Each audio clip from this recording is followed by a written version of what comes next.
안녕하세요, 현성우입니다. 여러분 혹시 사람이 가장 감동할 때가 언제인 줄 아세요? 네, 내가 그의 이름을 불러주었을 때 그는 나에게로 다가와 꽃이 되었다.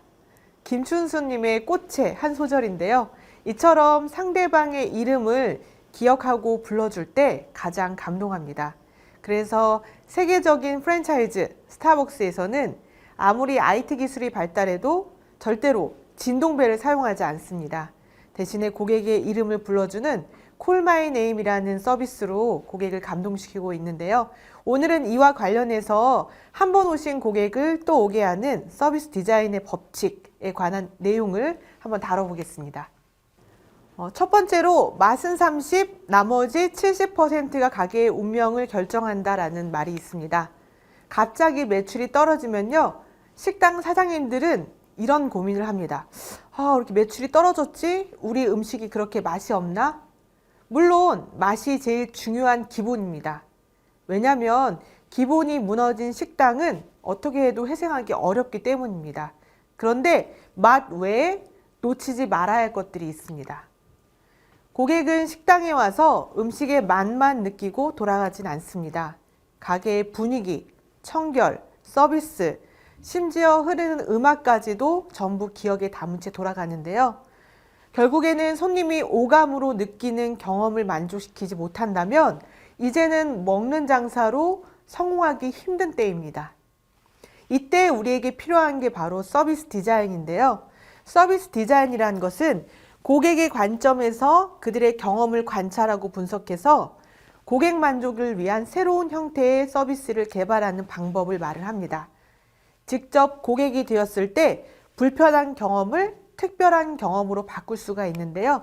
이와 관련해서 손님의 오감을 만족시키는 서비스 디자인 사례를 한번 알아보겠습니다.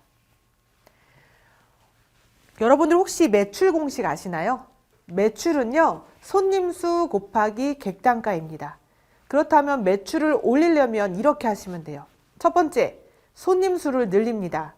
두 번째, 객단가를 높입니다. 세 번째는 한 번 오신 고객을 또 오게 해서 방문 횟수를 늘리는 방법이 있는데요. 매출을 올리는 많은 방법이 있겠지만 이 중에서도 한 번 오신 고객이 또 오게 하는 것이 확실한 매출을 유지하는 방법이기도 합니다. 이때 중요한 게 바로 서비스인데요. 서비스란 대부분 미소나 친절로 많이 알고 계신데요. 사실은 그렇지가 않습니다. 직원들이 손님의 요구와 필요를 정확히 파악을 해서 빠르게 문제를 해결해 주는 과정을 바로 서비스라고 이야기하는데요. 자, 그렇다면 이렇게나 중요한 서비스를 잘하려면 첫 번째로 손님의 마음을 이해하는 것에서부터 출발을 해야 합니다. 이제는 제조업에서조차 소비자가 제품을 사용하는 경험을 중시하는 때가 왔습니다. 그런데 하물며 고객에게 직접적인 서비스를 하는 식당이라면, 음식점이라면 더욱더 이러한 서비스에 만전을 기해야만 살아남을 수가 있습니다. 환대라는 단어가 있습니다. 이 단어는요, 병원이라는 하스피탈에서 유래가 되었는데요.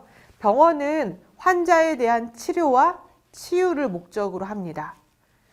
말기암 환자에게 웃음을 주기 위해서 의사와 간호사가 하는 활동을 호스피스 활동이라고 하는데요. 서비스업, 그 중에서도 외식업 종사자라면 이러한 고객에게 치유를 위한 배려하는 마음이 밑바탕에 깔려 있어야 합니다. 우리 음식점을 방문하는 고객들은요, 단순하게 몸과 마음의 허기를 달래기 위해서 온 것일 수도 있지만 가족과 행복한 시간을 보내기 위해서일 수도 있고요. 혹은 스트레스를 풀러 왔을 수도 있어요. 그때 우리 식당에 계신 사장님들이 고객을 배려하는 마음으로 대해준다면 고객은 머무르는 내내 굉장히 편안하고 다시금 또 오고 싶다는 인상을 갖게 됩니다. 결국에는 다시 찾고 싶은 가게, 시간이 지나도 잊혀지지 않는 가게에는 그곳만의 특별한 서비스 디자인이 가미되어 있는데요. 제가 지금부터 몇 가지 좀 사례를 말씀을 드릴게요. 담양에 유명한 돼지갈비집이 있습니다. 승일식당이라는 곳인데요. 담양의 명물인 떡갈비를 만들듯 돼지갈비를 미리 구워서 제공하는 곳이에요. 일명 담양식 돼지갈비를 판매하는 곳이고 연매출이 무려 25억 원이 넘습니다. 자, 고객의 입장에서요, 갈비를 미리 구워서 제공하면 이런 이점이 있습니다. 첫 번째, 자리에 앉자마자 빨리 먹을 수가 있습니다. 그리고 직접 고기를 구울 필요가 없고요. 또 여성들은 명품 가방이나 좋은 옷을 입고서는 고깃집에 가기 꺼려합니다. 냄새가 배는데요. 미리 구워 나오게 되면 그런 일이 없어집니다. 자, 사장님 입장에서는 어떨까요? 손님들이 빨리 먹고 빨리 나갈 수 있기 때문에 더 많은 손님을 받을 수가 있고요. 그리고 직원들이 제일 하기 싫어하는 일 중에 하나가 불판을 가는 일인데요. 이 불판을 갈 필요가 없어집니다.